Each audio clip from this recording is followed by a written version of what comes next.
All right, welcome to the Real Talk with Tanya White show. We're a little late because of technical difficulties. And listen, every time we have tech difficulties, we know it's going to be a great show. And so we're going to dive right in. Y'all know I'll be at Dillard's After Dark Sunday, October 13th. I will be doing the pink carpet from 5:30 to 7. So catch me on the pink carpet interviewing, of course, Fonz and Miss Tina, the co-founders and coordinators of this event, and many other guests who are going to be there. Like my guest tonight, she is sensational because she is Nicole Cooper, point blank to the period. And we have known each other since high school. I was actually her big sister, and me and her sister were in the same class of '88, Mercy Missiles at that time. Ooh. I know on the Jaguars, but we were the Missiles. We were the Missiles. Class is '88. She was class of '91. So welcome to the Real Talk with Tanya White show on visual platform, YouTube, Facebook, Insta, LinkedIn, even though I think Insta's acting up. But Nicole Cooper. Thank you so much, Tanya, for having me on your show. Man, listen, love being with you on Real Talk. We have some real talk every day because we also work together. We sure do. And so the best. But one of the things that I love about Nicole is that she was a superstar when I met her in ninth grade. And the Nicole that you're going to get to know in these next 20 minutes is the Nicole that I met as her big sister. She's my little sister, but I learned from her because she's always been fabulous. Fabulous. Before you met Carrie Bradshaw, I knew Nicole and Tiffany Cooper, okay? And they were the Carrie Bradshaws of Mercy Academy. Nicole, is that not true? I mean, it is true. It is true. It is true. We always had a little extra. A little extra. Extra is great. So briefly tell our audience your journey from Louisville to NYC and then back to Louisville. That's right. Okay, so my journey was simple. It was always about possibility, right? Reaching for the stars. And so I don't think that I thought it was hard. I was a little naive at that moment, but I had a wonderful also mentor, which was my sister, who was 2.5 years older. And she also had made this journey to New York City from Louisville, Kentucky, starting out. Right after college, I had my graduation. I actually had a job. I had to fly out to in Tennessee to go to New York because I had a Make-A-Wish Foundation. That was my first gig getting me out of, literally I graduated. No one could come to my college graduation because at Murray State, because I had a gig my next day that was in Washington. So I had to fly to New York and had my gig. I was with Katie Couric at the time, which was really amazing. And I got to do a venue of musical theater, Hello Dolly, Cats, and we were doing a show. And then I came back for a quick stint of, I think, two months or so. And I then got a gig that I normally audition in the summer. It's called like Summer Stock Theater. And that was the money to take me to New York City. So I gathered myself with 2 suitcases, and I believe it was like $3,000, something like that. And I headed to New York. My sister was already there. She really set me up beautifully because she was on a tour. So she wasn't physically in New York. She was in Europe. So she made a vanilla folder for me. And she had names of people that I should know, good friends to take me out to dinner, first to get a job, get a place, and then audition like my second month. So I'm not too overwhelmed. So I know, and it became easier being in New York City when I first got there because any extra money that I had, and this is for anyone out there has a dream, has a desire to travel. What do you do with money that you have? I did a couple of things. If my grandmother gave me money for my birthday, Christmas, I used that for pictures at the time. Nowadays, we can just use our own phone and whatnot. Mm-hmm. So that works. But I flew to New York City to get accustomed to the city. So I actually knew the subway. I knew how it worked. So I wouldn't be so overwhelmed. So any extra money I had, I made sure I was in New York City at least once a year. So you said a whole mouthful. Yeah. You said that you had big dreams. Yeah.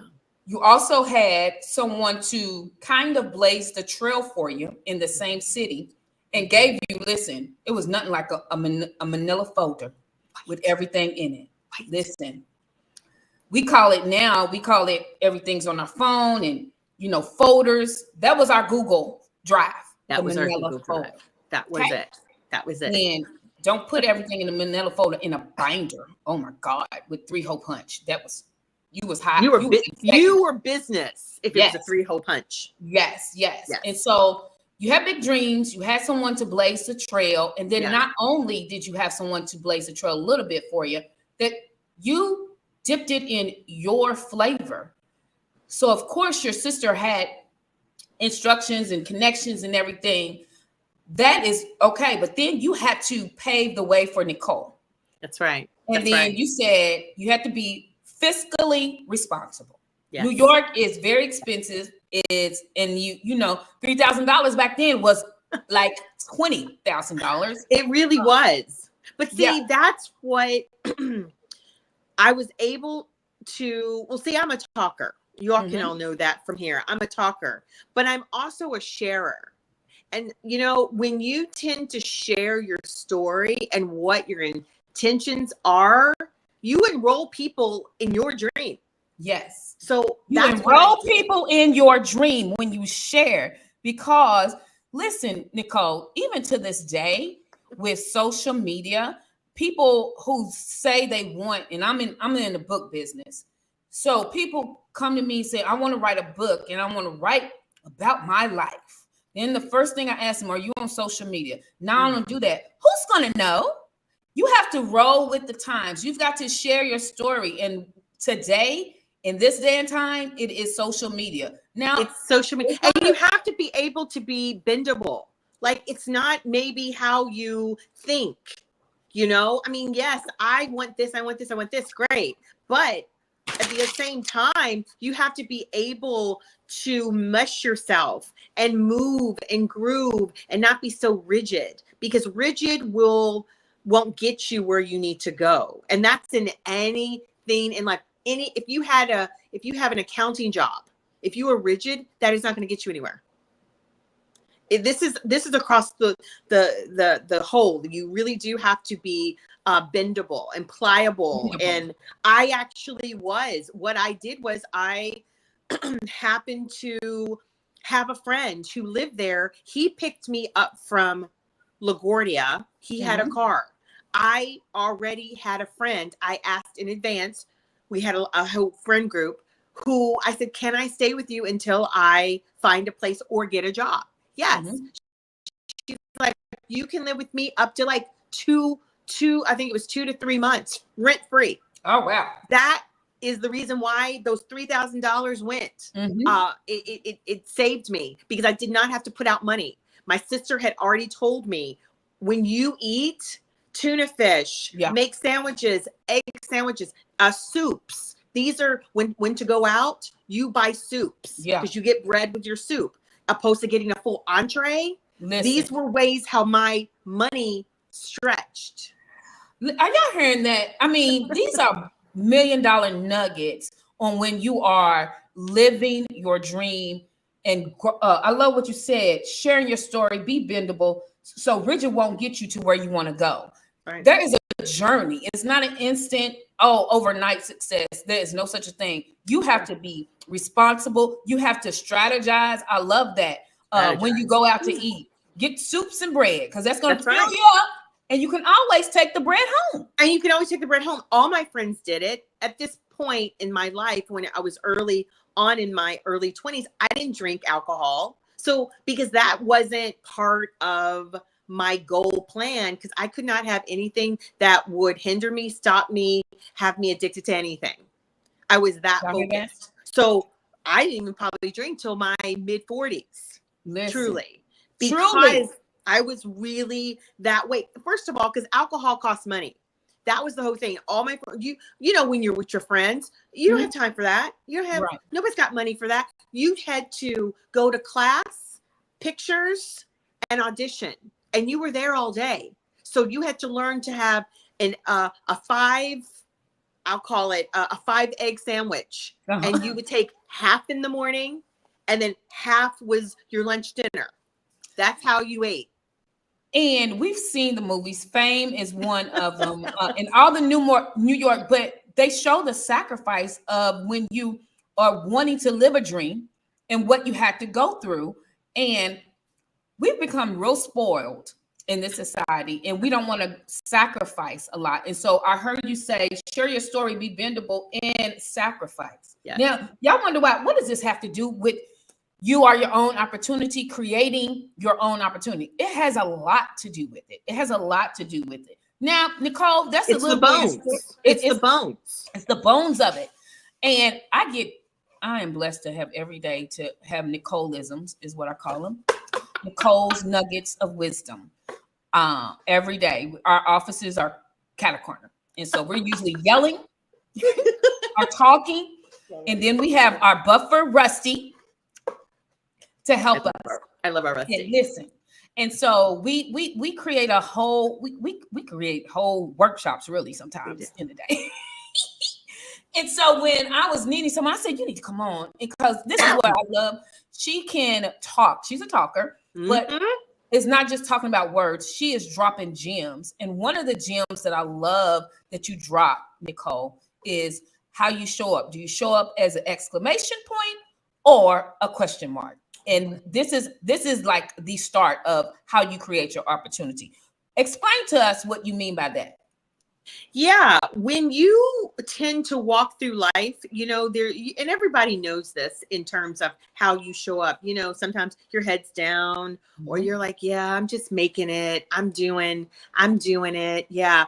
And then you're kind of you're not really into you. Right. You're not into your life. If someone asked you, hey, are you marketable? Can you do something for me? And if you kind of cock your head to the side and you're like, well, maybe, I don't really know if I can do it. Okay. You're clearly a question mark, right? Because you're questioning everything around you. Again, nothing wrong with that. It's just, that is how you present yourself in the world. So that's how people see you, if that's how you see you. And explanation point is you're straight up, your shoulders are back. I call them tatis out. And really you are like, what? I'm here. Yes. You show up as a yes. People will approach you because you're like this. If you're like down, people might think you're even depressed. Or, and again, nothing wrong with being depressed, but I'm talking about when you are talking about your own business and you are looking for that opportunity. I'm talking about that's how you show up. I'm not saying, you know, you really do have to show up with gusto and grit, ready to hit it and know what you're about. Like, I didn't know all my gifts, but I did know that I'm a hustler, and I know that all I have to do is enroll people in what my story is. And most people would say yes. And sure enough, they do. Enroll people in your story, show up as a yes. And this is, I love also, listen, I get Nicole nuggets every day. But one thing you also say is that everything in this world is like you're acting, and not in like you're faking or anything, but you're putting on a persona that helps you draw people in to your movie called life. That's right. That's right. Sometimes, you know how we always talk about opportunity. Sometimes it only takes one. Yeah. It only takes one person that you need to talk to. And the more you start, I mean, you don't have to be as Gabby as me. You can just be, hey, this is what I want to share. It's important to me. And that is good enough.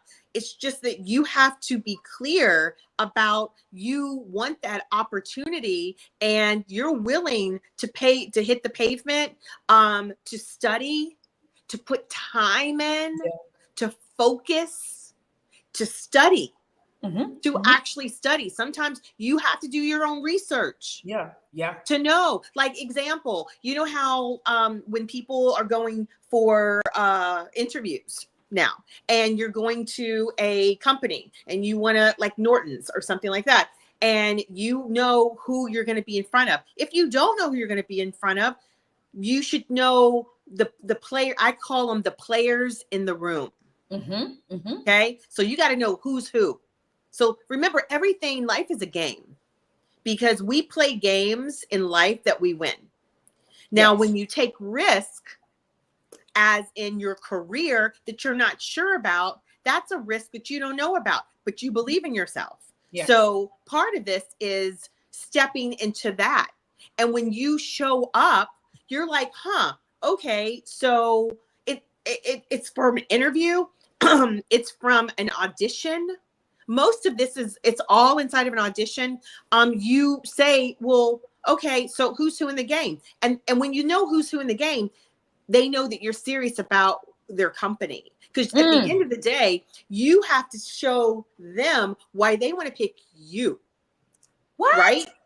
Because you are the opportunity, right? Because you are the opportunity. They're just not giving you an opportunity. No. You are their opportunity. And so that means that you, if you're speaking about a job, you be like, what's special about me? Well, I'm a quick learner. I know languages. I am personable. I can say hello to anyone. So people want to put you in front, right? Mm-hmm. Because some people might be shy. So you want to share that. And you also want to share how you are an asset to the company. Mm-hmm. Now, that's the same thing when you audition. Why would we pick you when we have 4 other Black girls that look maybe like you, sing and dance like you, and can act? Well, maybe I am funny. Mm-hmm. Maybe I have a personality where I make someone laugh. Point is that it's all you standing out, right? Mm-hmm. And then once you stand out, then they're like, you know what? She's dependable. I want to pick her. I want to pick her. You know, at the end of the day, when it comes to auditioning and when someone's picking you and you might be even across the board talent-wise, then it becomes about the look. Okay, I like her look. Then it becomes about me just being nice. And I cannot tell you how far a please and a thank you goes. How? A please and a thank you. A please and a thank you. You'd be surprised. I have gotten gigs from a please and a thank you. Yes. And it starts back when you said about a minute ago, show up as a yes, because you never know when the opportunity is there. And yes, when we say it's acting, put on that role, because you may be going through something, but if you show that you're going through something and then you meet the person that you have been praying, strategizing, and working for past you, and you're a question mark, they're going to remember the question mark. And there's no time for them to get your backstory. So when you show up as a yes, every opportunity, yes, you're tired. Yes, you're down. Yes, things are going on. Everyone has problems. Life is life with all of us. But that's one thing I do is show up as a yes. And like, I call myself an atmosphere changer because you are. You have an atmosphere like the Columbus clouds. You are like big and they move and you just keep moving. It moves around. And then pretty soon you're like, oh, the sun's up there. Because, you know, it parts. And you're like, oh, the sun's there. That's exactly. You are such a light in any kind of storm, cloudiness, even the sunshine. You're brighter than the sun sometimes, you know? Oh, it's 100% true. Like you shine bright like a diamond. And it's, and it took years to do that. It took years of heartache, years of things, and years of me knowing who I am, what my purpose is, and knowing that even before I heard that I need to show up as an exclamation point from Nicole Cooper. I need to, I am my opportunity. I had to live that because when people die in your life who are close to you, your parent, your mom, your dad. For me, it was my mom, dad, and my honey bunny who was supposed to be married. That really is you talking about wakes you up, because one day you're thinking, oh, this, and not expecting the depth. And so it changes your perspective. Because I used to walk around as a question mark, downtrodden, and let everything affect me. When I was disappointed, depressed, and everything, and never knew that people don't care about that. They care about what can you bring to the table? What can you add to my life? I've heard so much about, if you're doing a business or a book, heard so much about you, and then I meet you, it's not lining up. Yes. So that's why it's so important for, like Nicole says, always show up as an exclamation point. Show up. Always create your opportunity. Now we're going to dive deeper into that. We know, but before we create our own opportunity, we got to show up as an exclamation point. And I want you to briefly talk about, because I've heard you say this, when you were auditioning, a rejection, you didn't sit in it, basically. No. Tell us why sitting in rejection will stall your success. Yeah, sitting in rejection is just a no for now. And if you can actually because listen, it's personal. So I took it personal. I think we all take a no personal, right? So I'm not saying that that's not normal. What I'm saying is that is what will happen. That is a probable future. You will have no's in your life. Okay. Yes. It's how you deal with the no's. And I actually went into a profession that was kind of like Las Vegas, Russian roulette. I happened to go into a hard, challenging profession that no is part of the game. I mean, you get that almost every day because you're putting yourself out there. So it's about playing for all the no's. Sometimes I would say, how many no's can I play for today? And then when you get that yes, you're like, oh, and I don't mean like down bad, like, oh, play for my nose. I told you I suck. Not that, but you're playing for your nose. And that's why I think it's really important. It's the perspective in which you have and what you're doing. Yeah. Example, life is a game. I know we don't look at life as a game, but life is a game. Yes, and that's why I keep talking about who's in the game, who's who. So you want to play a game, you want to get that job. Your job is to know who's in the game, who's who. Now you got who's who. Who are you in the game that you want to play with them? And this is the piece about the opportunity. If you don't know who's who in the game, you don't know who's who and who you are in the game. How can you show up as the opportunity? Because you don't even know what you're doing. You don't even know who you are. See, and this is why, and I'm not saying it has to be something profound. I'm talking about a talent. It could be a simple talent. You are personable. You are polite. You are engaging. Yeah. And by the way, do not downplay engaging. No. Because engagement shows without verbal communication that you're interested. Yeah. And people check that out, and you probably will be called because you were engaging. What does engagement look like? Eye contact, a nod here and there, a pleasant look on your face, and you looking like you're interested. Yeah. You don't have your phone out. Looking like you're interested. Because you are, right? Because if you want that thing, I would act like I want that thing. But I also would be like, you actually need me too. Right? And then when you get that call back, because you will, because you were engaging, they want to know, tell me a little bit more about yourself. I always start with something about the company, about why. Always know your why. If you don't know your why, keep dwelling in your why on a Saturday, Sunday, and figure out. I mean, it could be your parents. It could be about I want a better education. I want a better life for myself. Whatever. Or I dream big. That could be your why. That is so. Why not reach for the stars? And when you show up as an opportunity, and this is how I languaged it. Yeah. This was during COVID. I moved from New York City. I was living there for 25 years. I got here right before COVID, and I was like, of course I'm going to get a job. Why? Because why wouldn't I? I'm fabulous. And I don't mean fabulous like Carrie Bradshaw fabulous. I mean fabulous because I had so many talents. I used to bookkeep for an Italian company. I mean, I had so many talents, people couldn't keep track of it, right? So me knowing that about myself, I came to Louisville and I was like, so what am I would apply for certain jobs and I just didn't understand how the missing. We were like drive by.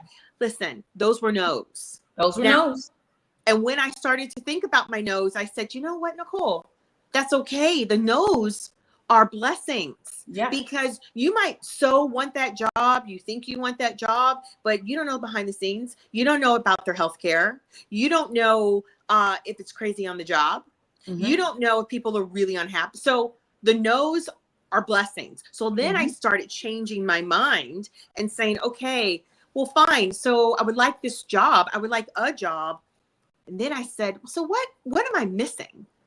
And then I started thinking, well, if I am the opportunity and they don't know that, it's up to me to share with them that I'm the opportunity. Absolutely. And make it easy for them to hire me. So then I started saying, I'm the opportunity.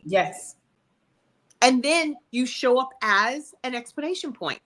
Because if you are an opportunity full of talent and resilience and shareability, all of that, and you're pleasant, that's an explanation point. And this is why someone would hire you. This is why any company would want to hire you. And maybe they don't hire you, but they'd be like, you know what? I got a friend over here. They're looking for somebody. I'm getting ready to call them.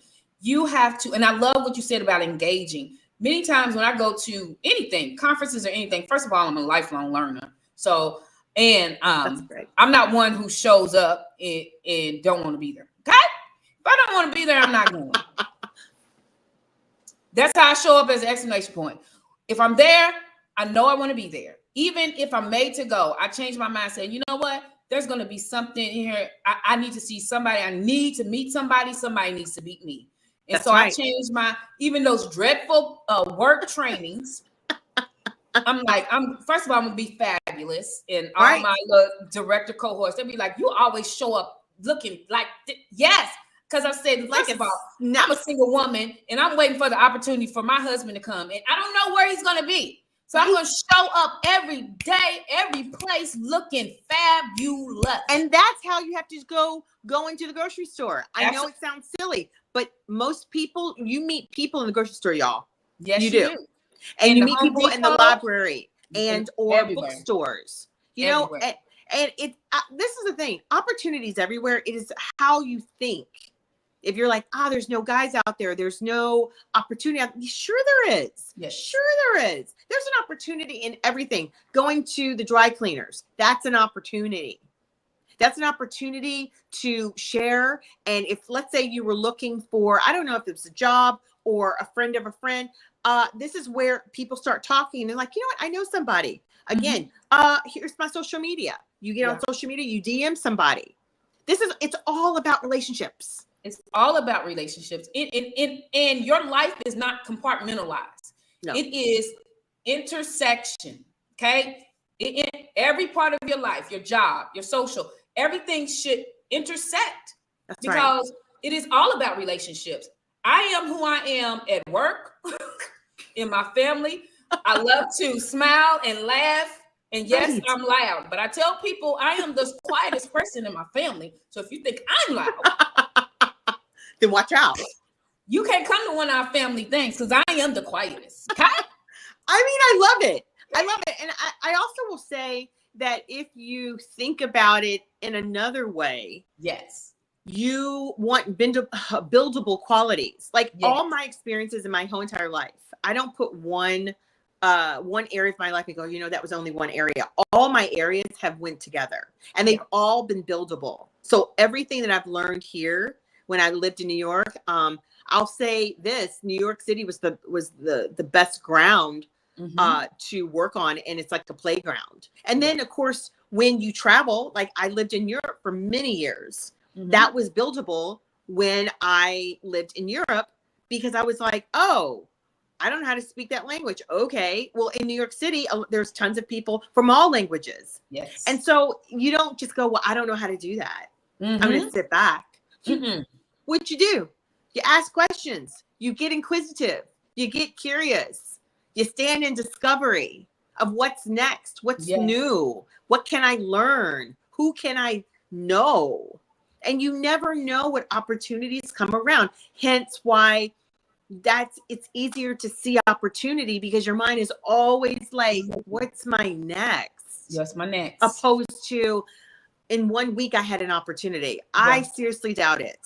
No. You have an opportunity almost every hour. Every hour of the day, opportunities come your way.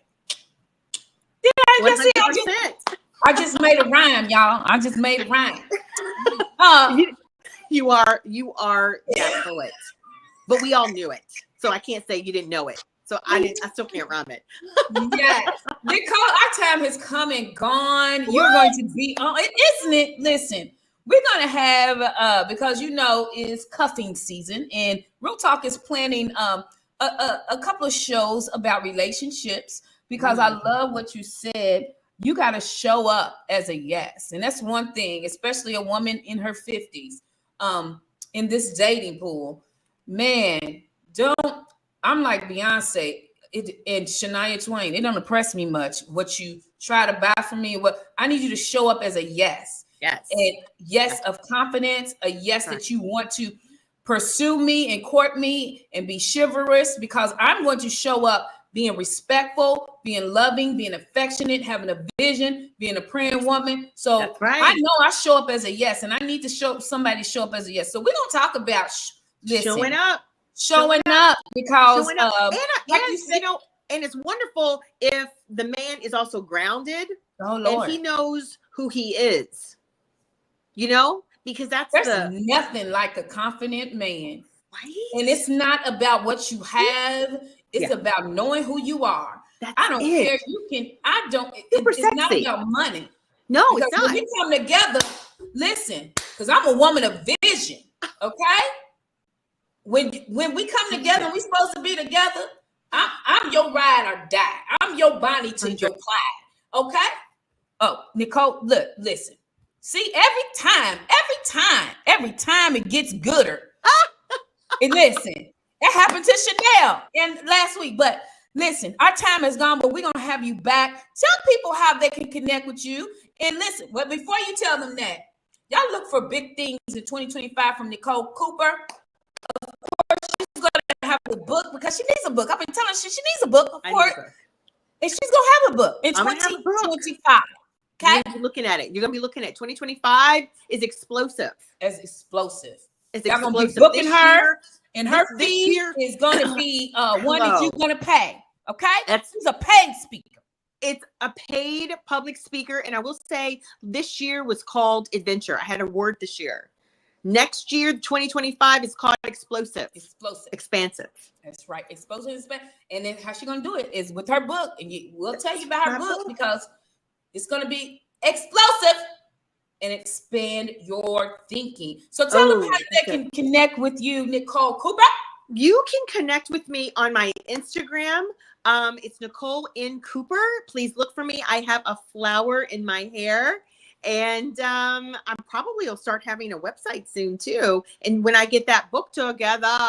So stay tuned. 2025 is going to be expansive and explosive. I cannot wait to meet you on that other side so we can get to standing tall, y'all.